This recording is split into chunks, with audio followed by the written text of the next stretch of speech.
My dad demanded I hand over my entire inheritance to my stepbrother, so I exposed a family secret that destroyed them both. My name is Ethan, a 27-year-old male, and I guess you could say I'm at the center of a family drama that I didn't ask for. Here's the deal. My grandma, my dad's mom, passed away last year. She left behind a house in upstate New York worth over $600,000 and around $250,000 in cash and other assets. My dad, a 52-year-old male, and my brother Lucas, a 30-year-old male, didn't get a dime.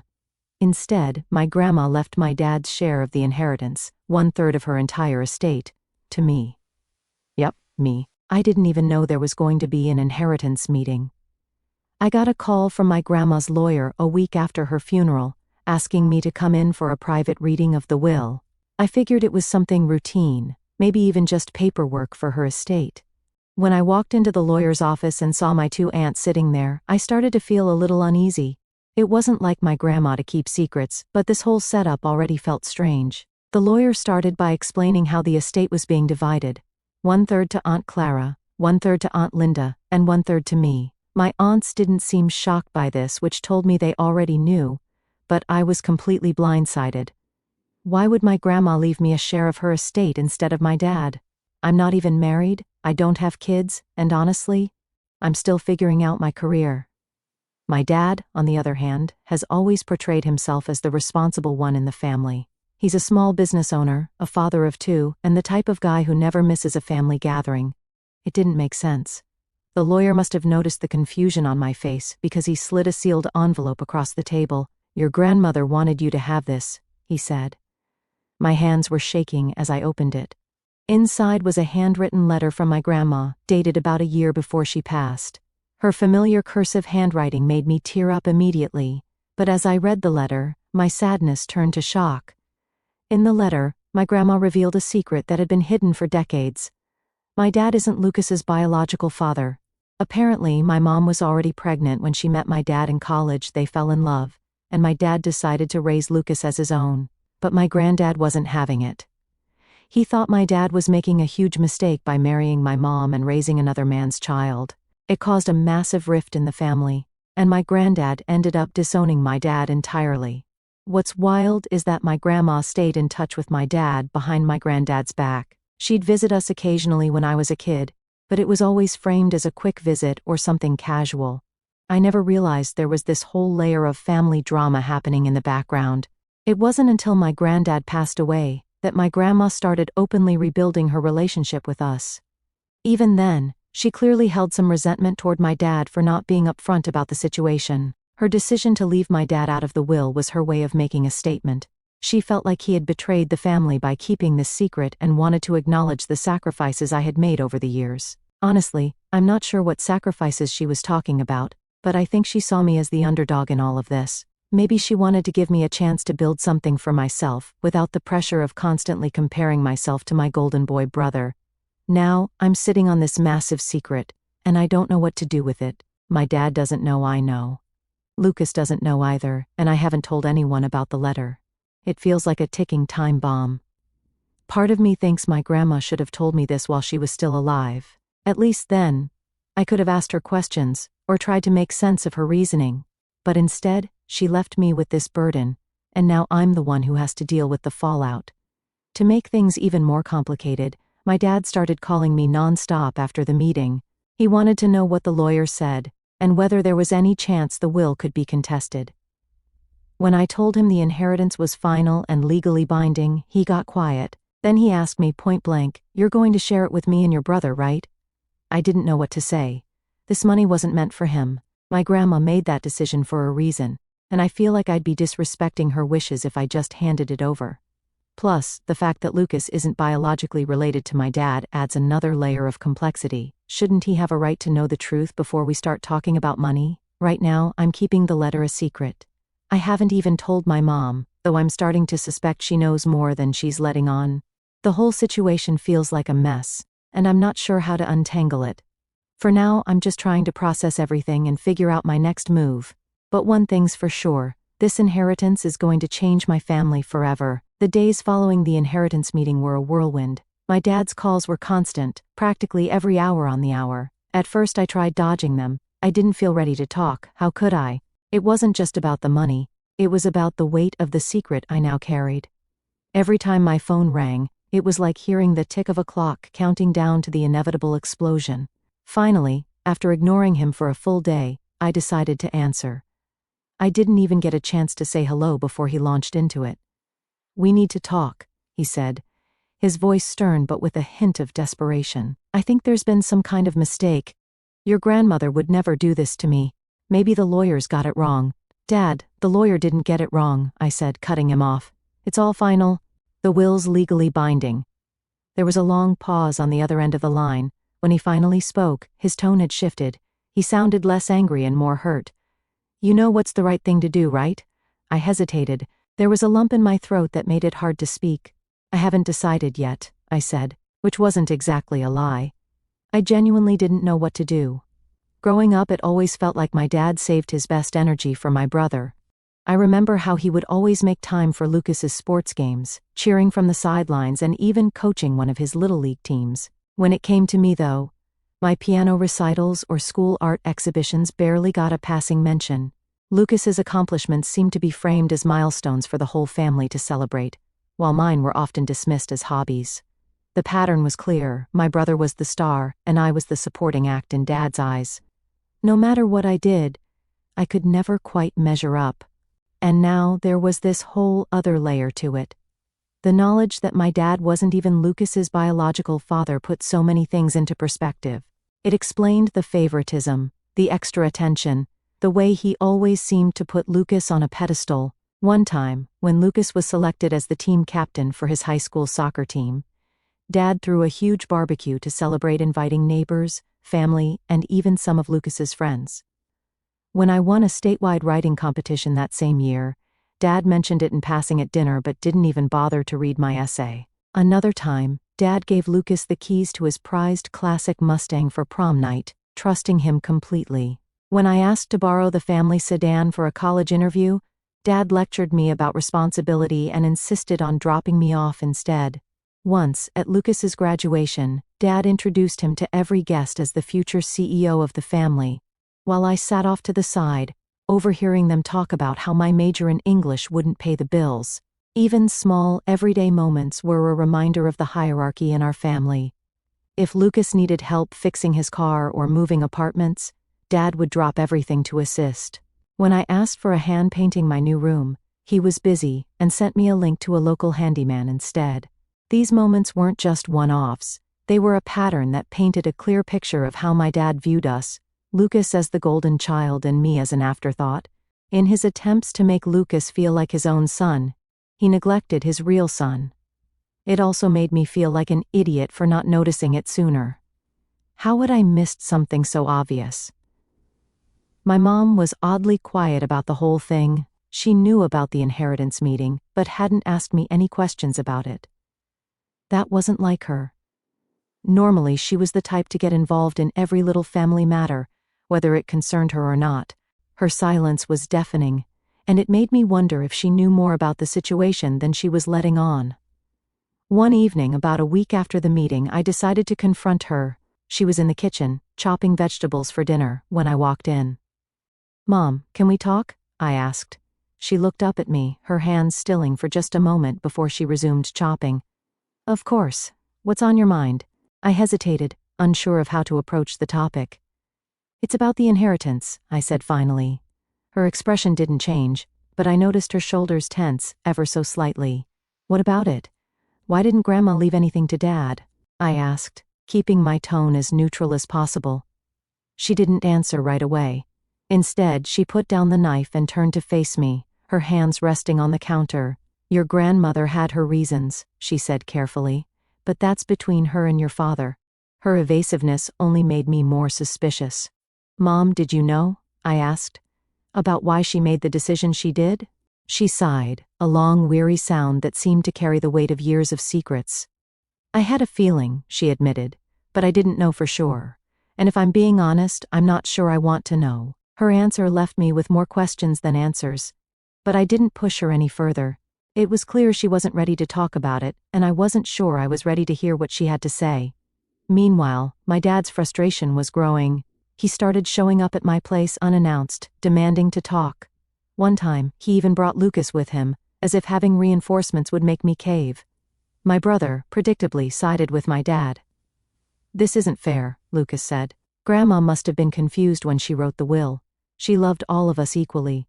I wanted to laugh at the irony of that statement. Loved all of us equally. If only he could see how blind he'd been to the reality of our family dynamics. But instead of arguing, I kept my mouth shut. I wasn't ready to drop the big secret in the letter. Not yet. The tension was becoming unbearable. Every conversation with my dad felt like a negotiation, and every interaction with Lucas felt like a passive-aggressive guilt trip. My mom's silence only added to the pressure. I felt like I was stuck in the middle of a storm, and no matter which way I turned, I couldn't find shelter. The worst part was that I couldn't even talk to anyone about it. My friends wouldn't understand, and I didn't trust anyone in the family enough to confide in them. So I kept it all bottled up, hoping that somehow, some way, things would work themselves out. But deep down, I knew that was just wishful thinking. This wasn't the kind of problem that went away on its own. I came home from work one evening to find both my dad and Lucas sitting in their car outside my apartment. My heart sank. I had been dodging their calls for days, hoping they'd back off if I gave them space. Clearly that wasn't going to happen. As I walked up the path, they got out of the car. My dad was visibly irritated, while Lucas had the look of someone who had been simmering in his own anger for far too long. "We need to talk," Dad said, his tone brooking no argument. I sighed, unlocking my door. "Fine, come in." The moment we were inside, Dad got straight to the point. "We're not leaving until you explain yourself. This inheritance nonsense ends tonight." I dropped my bag on the counter and leaned against the kitchen island. "What's there to explain? Grandma made her decision. It's not my fault you don't like it." Lucas scoffed, crossing his arms. "Don't act like you don't know this is wrong. That money wasn't just for you. It was supposed to help the whole family. Do you have any idea how much I could use it right now?" "Yeah," I said flatly, "because everything's always about you." "What's that supposed to mean?" he snapped, taking a step closer.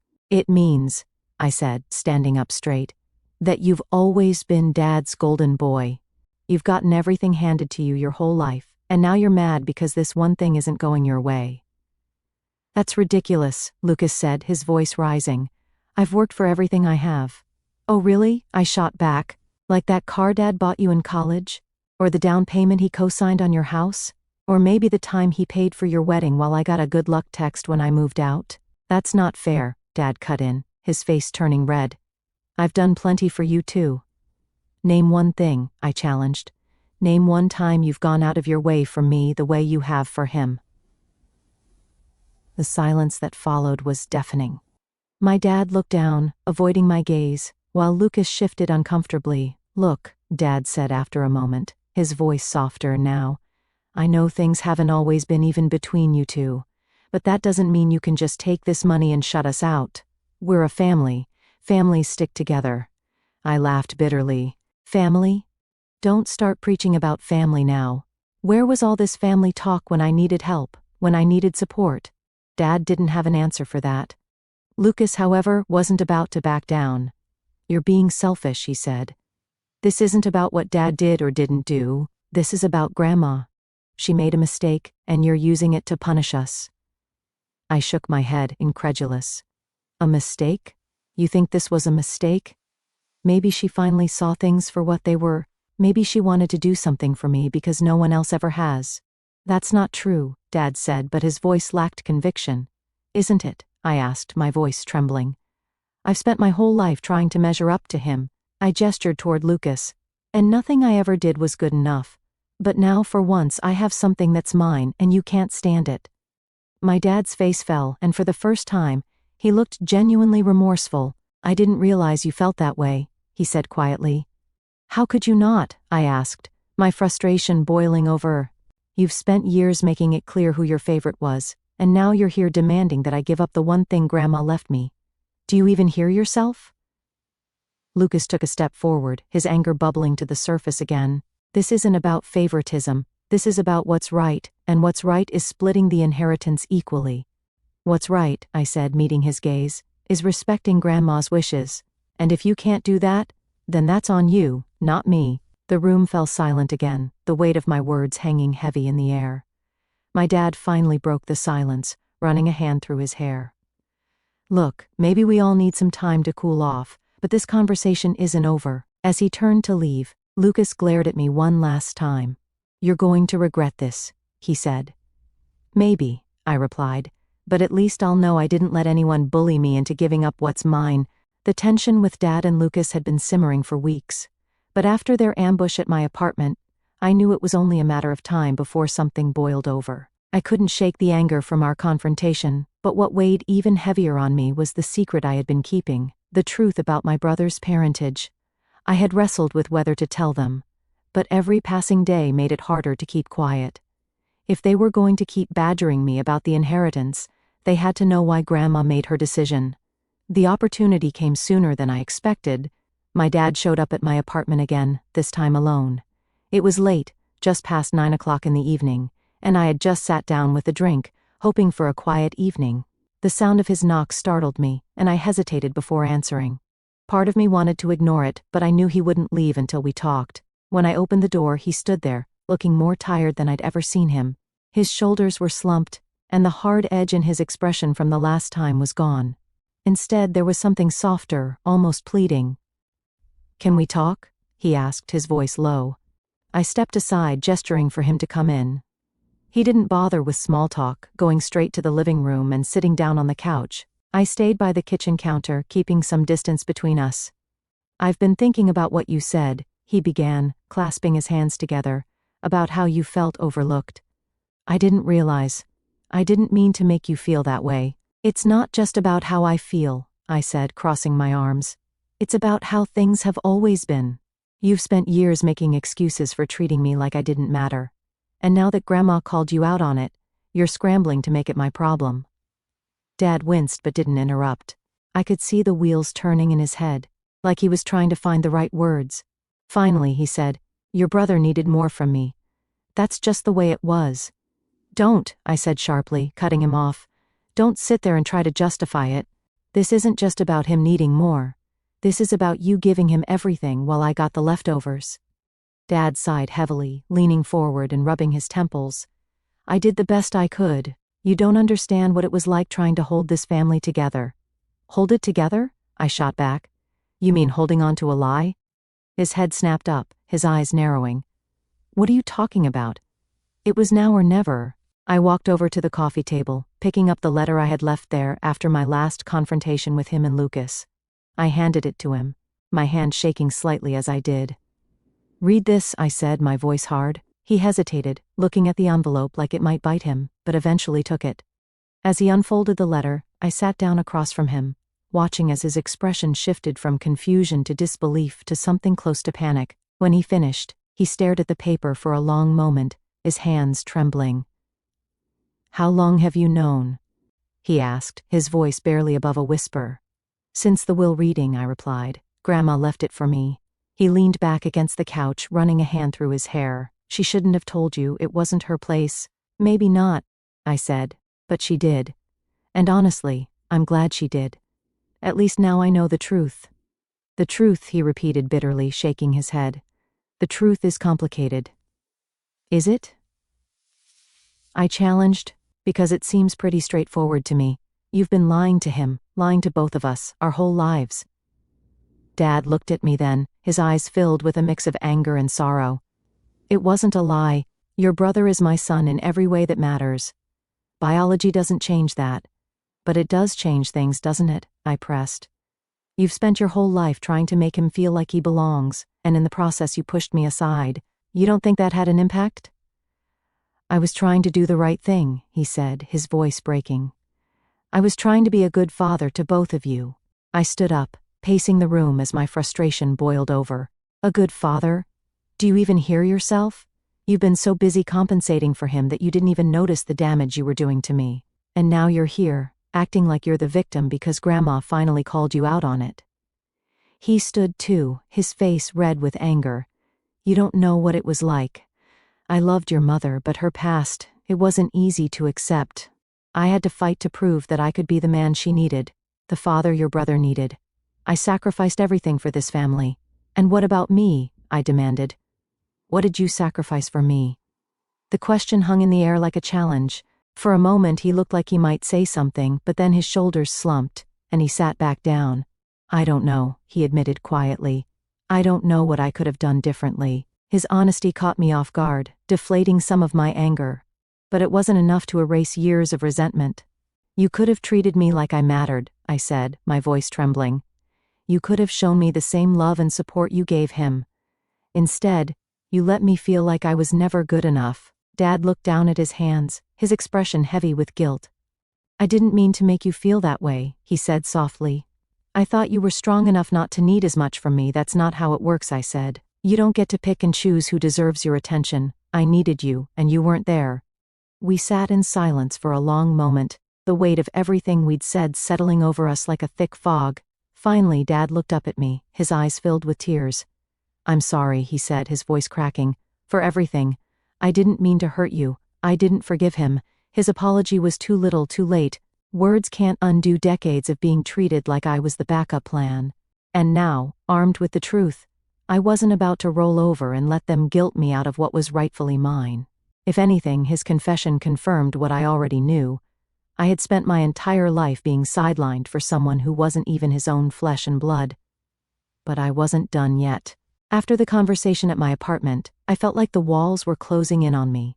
The letter was out in the open now, at least to Dad, but Lucas still didn't know, and it wasn't like Dad was going to rush to tell him. A week later, the family's next move came. I got an email from a lawyer my dad hired, announcing that he and Lucas intended to contest the will. They claimed Grandma was not of sound mind when she wrote it. I almost laughed when I read it. It was such a desperate last-ditch attempt to get their hands on something that wasn't meant for them. But I knew this wasn't just a money grab anymore. It was a power move. They couldn't handle the idea of me, the afterthought, holding something they couldn't control. I forwarded the email to my own lawyer, adding a short message. Let's end this. The court proceedings were long and brutal. My dad and Lucas pulled every trick they could think of to discredit Grandma's decision. They even tried to drag my aunts into it, hoping they'd side with them. But Clara and Linda shut that down fast. My aunts may not have always been close to Grandma, but they respected her wishes. They testified that she was sharp as ever when she made the will and that she had been clear about her reasons. My lawyer was a shark, and we came prepared. The letter Grandma left me became a key piece of evidence, though I still hadn't told Lucas what it said. The court agreed with us. Grandma's will stood as written. Dad and Lucas lost their challenge, and the inheritance stayed mine. I thought that would be the end of it, but of course it wasn't. Lucas showed up at my door a few days after the ruling, uninvited as usual. He was fuming, his face red with anger. He didn't even wait for me to invite him in. He just barged past me and started yelling. "This is bull," he shouted, pacing my living room. "You know this isn't fair. She wasn't in her right mind, and you know it." I crossed my arms, leaning against the wall. The court disagreed. "You're just mad you didn't get what you wanted. It's not about what I want," he snapped. "It's about what's right." Grandma wouldn't have done this if she wasn't being manipulated. I raised an eyebrow. Manipulated? By who, exactly? You think Aunt Clara and Aunt Linda brainwashed her? Or maybe me, the guy who didn't even know he was getting anything until the lawyer called? "You don't deserve that money," he said, his voice venomous. "You've never had to work for anything. You're just sitting on your ass while Dad and I are busting ours trying to keep everything together." That did it. I laughed, a sharp, bitter laugh that made him stop in his tracks. "You think I've never worked for anything? Are you serious right now? I've been busting my ass my whole life trying to prove myself to Dad while you got handed everything on a silver platter. The car, the house, the business connections. Don't even try to play the victim here." Lucas sneered. "You're so full of yourself. You think you're better than me because Grandma gave you some money? Newsflash, Ethan, you're still nothing." I felt my jaw tighten, but I didn't let his words get to me. Instead, I stepped closer, meeting his glare head-on. "You know what, Lucas? You're right about one thing. I don't need to prove myself to you or Dad anymore. Grandma saw through the act, and now I do too. You can keep being Dad's favorite. I'm done playing your stupid games." He opened his mouth to say something, but I cut him off. "Oh, and before you go running to Dad crying about this, maybe ask him why he never told you the truth about where you come from." That stopped him cold. His eyes narrowed. "What the hell are you talking about?" I grabbed the letter from the coffee table, the same one I had shown Dad, and shoved it into his hands. Read it. Then come back and tell me how much you think I don't deserve this. Lucas looked at the envelope, then back at me, suspicion and confusion warring on his face. He snatched it from me and stormed out, slamming the door behind him. The fallout was immediate. I don't know what exactly happened when Lucas confronted Dad, but a few days later, I got a call from my mom. She was in tears, begging me to talk to Lucas. I don't remember her giving this emotional reaction when I moved out. Apparently Lucas had moved out of Dad's house and wasn't answering anyone's calls. I told her flat out that it wasn't my problem. You dragged me into this mess, I said. You can deal with the consequences. For the first time in my life, I felt free. Free from the guilt, the resentment, the constant need to measure up to their impossible standards. I had the money Grandma left me.